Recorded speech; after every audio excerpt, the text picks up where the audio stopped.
খুব ভালো করে বুঝবেন। এখন আমাদের সমাজে অনেক মা বোনেরা, অনেক বাবারা কোরআন তেলাওয়াত সহি করে পড়তে পারে না। কিন্তু কোরআন তেলাওয়াত যদি সহি করে না পড়ে, কোরআন আমাদেরকে লানত করে, এটা জানেন কিনা? কোরআন যদি ভুল পড়ে, কোরআন আমাদেরকে লানত করে।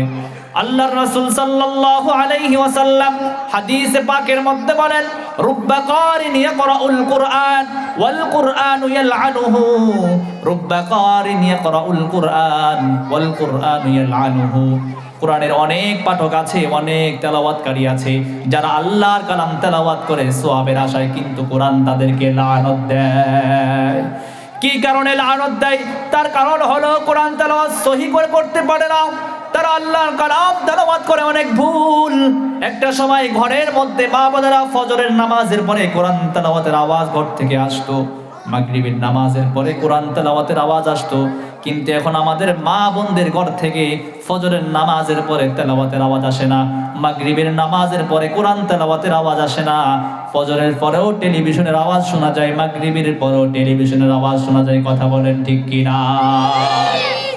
এই পরিবর্তন হয়ে গেছে, কোরআনের মায়া ভালোবাসা অন্তরে নাই, যার কারণে দিন দিন ধর্মীয় জাহালত আমাদের ঘরের মধ্যে ঢুকছে।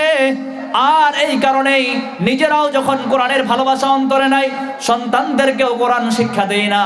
যার কারণে যখন বাবার খাটিয়া সামনে চলে আসে, বাবার জানাজা যখন সামনে চলে আসে, বাবার কবরে যখন নামা হয়, লাশটা কিভাবে কোন দোয়া পরে কবরে রাখবে সন্তান সেই দোয়াটাও জানে না। কথা বলেন ঠিক কিনা?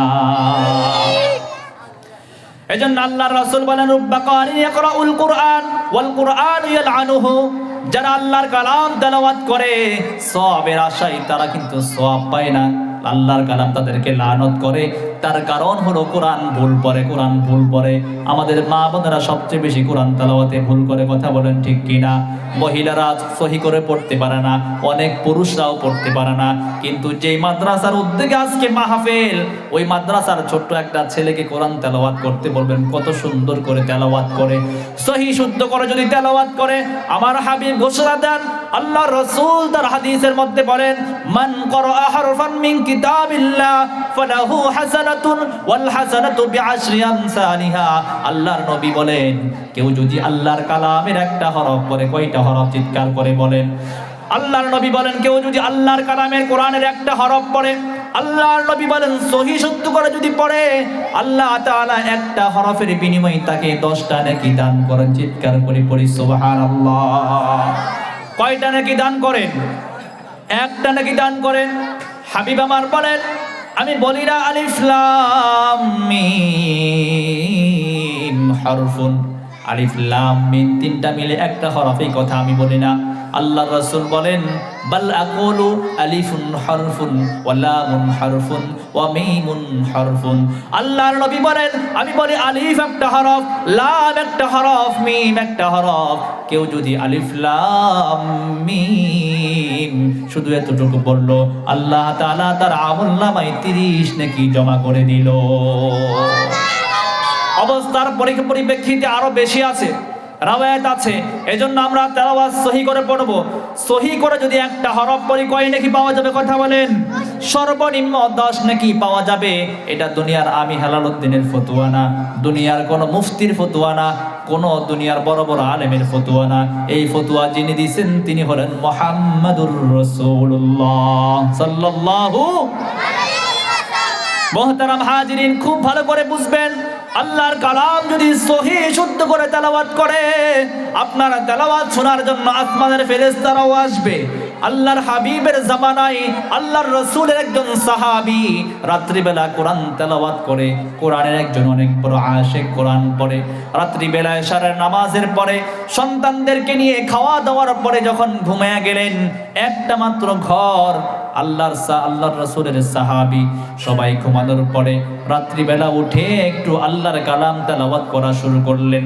ওই সাহাবী যখন কোরআন তেলাওয়াত শুরু করে দিলেন, কোরআন তেলাওয়াত করতে করতে অন্তরের মধ্যে যখন মজা স্বাদ অনুভব করলেন, আল্লাহর রাসূলের সাহাবী তেলাওয়াত আরো জোরে করা শুরু করলেন।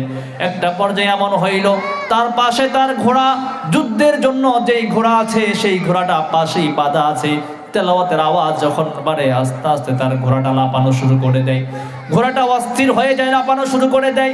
আবার যখন তেলাওয়াতের আওয়াজ যখন কমিয়ে দেয়, ঘোড়াটা আস্তে আস্তে থেমে যায়। এমন করে যখন পাগলামি শুরু করলো, আল্লাহর রাসূলের সাহাবী বুঝতে পারলো না। ওই সাহাবী তেলাওয়াত করতেছে, তেলাওয়াত যখন বাড়ায়া দেয়, ঘোড়াটাও লাপালাপি শুরু করে দেয়। সাহাবী বর্ণনা করেন, মনে হয় যেন ওই ঘোড়া লাপিয়ে আমার স্ত্রী সন্তানদেরকে ধ্বংস করে দিবে, একবারে শেষ করে দিবে।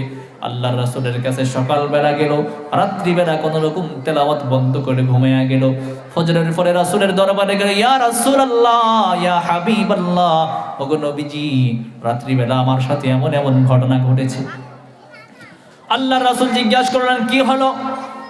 ওই সাহাবী বলেন, ইয়া রাসূলুল্লাহ, রাত্রি একটু আল্লাহর তেলাওয়াত করার জন্য, কোরআন থেকে তেলাওয়াত করার জন্য যখন আমি বসলাম, সবাই তখন ঘুমে বিভোর। আল্লাহর তেলাওয়াত করতে করতে অন্তরের ভিতরে স্বাদ অনুভব করলাম, মজা অনুভব করলাম। আমি যখন তেলাওয়াতের আওয়াজ যখন বাড়াইয়া দিলাম, পাশেই আমার বাধা ছিল আমার যুদ্ধের জন্য ঘোড়াটি। ঘোড়া খুব লাপালাপি শুরু করলো। আমি মনে মনে ভাবলাম, মনে হয় যে লাপি আমার সন্তানদেরকে আহত করে ফেলবে। তেলাওয়াত যখন আওয়াজ কমায়া দেই, আবার সে থেমে যায়। যখন আওয়াজ বাড়ায় দিই, তখন আবার লাফালাফি শুরু করে।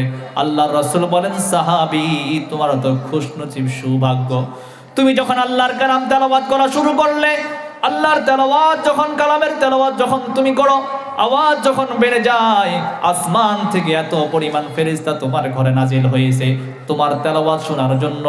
আর কিছু ফেরেশতারা তোমার ঘরে আসমান থেকে রহমত নিয়ে আসতেছে।